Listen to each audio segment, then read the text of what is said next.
Terrible, terrible. Por Dios. Sí, sí. Y lo de Argentina, porque los argentinos, ahora hay que es una pistolita de agua, pues yo no sé. Lo cierto es que el atentado demuestra lo enloquecido que está ese país, porque en medio de una crisis económica muy fuerte, el presidente y la vicepresidenta le ocurrió ponerse a pelear ahí en una especie de guerra-muerte.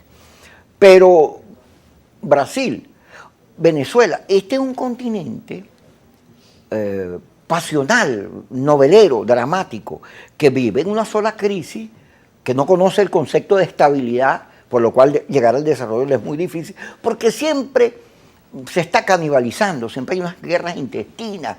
El continente, nuestros países están en cambio, pero los cambios no necesariamente son de izquierda o son de derecha, puede que sea una mezcla de visión social, de atender a las grandes mayorías, pero de una economía pujante. Pero no, aquí somos de contraste, blanco y negro. Por eso que hemos tenido socialdemócratas, dictaduras, de todo, y ninguno sirve, que es lo peor, ninguno sirve. Claro, pero yo te voy a decir algo. O sea, el tema es que hay que buscar la construcción de un sistema político en América Latina completo que permita, con independencia de los vaivenes del poder, porque parte de la democracia justamente es que el poder cambia de socialdemócrata a demócrata cristiano, a socialistas, a liberales, y la gente normal, va buscando. Y la gente va construyendo los balances y los contrapesos dentro de sus poderes, que es el poder del voto. El problema es que cuando hay una regla de juego claro y hay instituciones que sirven de contrapeso, que haya esos cambios en el poder ejecutivo y en el manejo de los gobiernos no impacta tanto. Pero no tenemos instituciones sólidas. Exactamente. Entonces aquí lo que sucede en América Latina y lo que sucede en los países que no se dotan a sí mismos de un pacto político, social, que le garantice institucionalidad permanente, es que van a seguir siempre con estos vaivenes. El caso de España, ¿cómo se logra eso, por ejemplo? Bueno, con los acuerdos de la Moncloa. Se lograron con los acuerdos de la Moncloa, y en los acuerdos de la Moncloa lograron un pacto que le dio estabilidad a España durante años y convirtió en el país más atrasado de Europa en una de sus economías más pujantes. En el caso de Venezuela, cuando cayó la dictadura de Marcos Pérez Jiménez, hubo un acuerdo parecido, el pacto de Punto Fijo, que de hecho fue primero y fue inspirador del otro. Pero fíjate que el MIR y el Partido Comunista se fueron a la guerra insurreccional en el momento que el espíritu del 23 de enero reinaba en el país. Claro, pero es que ahí pasaron dos cosas. Yo creo que estaba la influencia de la Revolución Cubana y todo esto, pero también estaba que no fueron incorporados a ese pacto. Yo creo que ese pacto hubiese tenido un poco más de estabilidad. Es una buena cosa para hablar lo que vamos a hablar después. Claro, si se hubiese incorporado a ese pacto al Partido Comunista, que había jugado un papel importante en la resistencia a Pérez Jiménez. Fue excluido. Pero, claro, y fue excluido también porque estamos en plena Guerra Fría, donde hay un enfrentamiento de bloques hegemónicos en el mundo, y el Partido Comunista estaba alineado con Moscú y con la Unión Soviética, y los otros no. Entonces, bueno, pero la realidad es que cuando se han logrado esos pactos, cosa que sí se logró en España, donde hasta el Partido Comunista se incorporó a la pactos, construcción democrática. Claro. Bueno, esos países han adquirido estabilidad.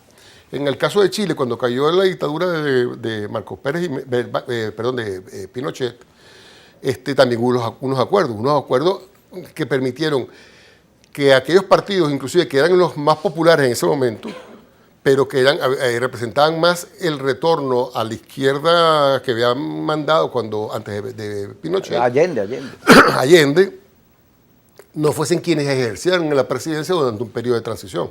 Es decir, esos pactos son posibles, pero cuando se rompen esos pactos y no se han construido instituciones poderosas, o desde el poder se pervierten, entonces creamos una situación como la que tenemos. Pues fíjate Chile. Chile pasa por la dictadura de Pinochet, la caída de Allende, en un proceso de reconstrucción lento, de mucha racionalidad. Patricio Aylwin y ¿cómo se llama el otro? Lagos, el cuento de que no, sé tú porque tú puedes ganar, yo represento. Y entonces aparece unas protestas sociales muy fuertes que cambian el rumbo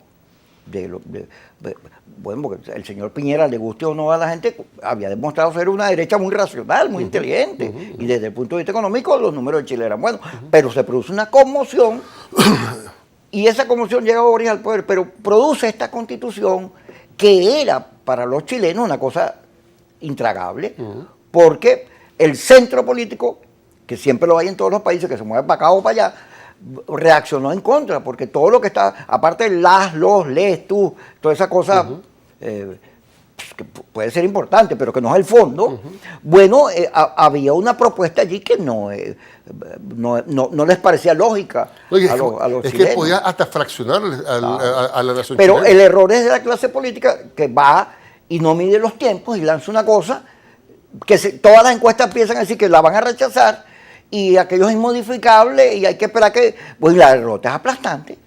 Bueno, es que también diseñaron una constituyente, una forma de hacerse constituyente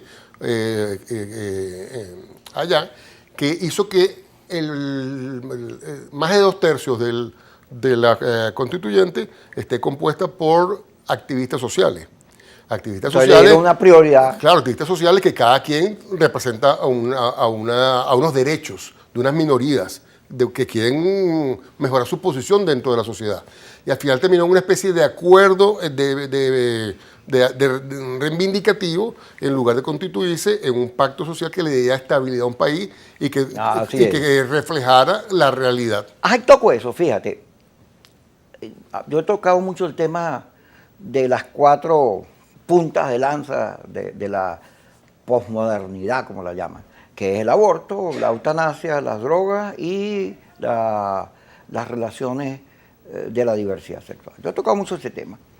Algún amigo me dice, bueno, pero es que mira, aquí está la encuesta de Meganálisis, que por cierto es una encuesta que yo no le creo ni el nombre. No. Sí, pues es una encuesta farsante. Pero lo cierto es que es verdad, es un pueblo que y el 80% está en contra de algunas de estas cosas avancen, sobre todo el de la diversidad sexual. Digo, es que el problema no es la mayoría, es el respeto a las minorías. Pues la democracia está en crisis por eso, porque las minorías son irrespetadas por las mayorías que no le reconocen ni siquiera su derecho a existir.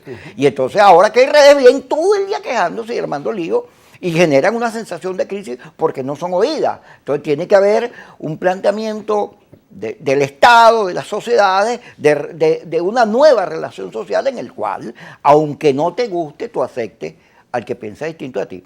Es un concepto para que la democracia vuelva a tomar y se oxigene, pero cuando regresemos discutimos cómo es que en Venezuela, cuando hay un problema de, fíjate, la necesidad de construir estabilidad jurídica, llega el TSJ e inventa una multa para las universidades, porque no existía la UNAPRE pero destituyeron al presidente. ¿Y cómo es que no existía? La gente no entiende. Eso puede tener, bueno, no lo publicaron en Gaceta, pero no tiene lógica. Cualquiera ve eso y dice, no, aquí no hay estabilidad jurídica, que hacen lo que le da la gana. Pero eso tiene que ser discutido por las mismas razones que Chile.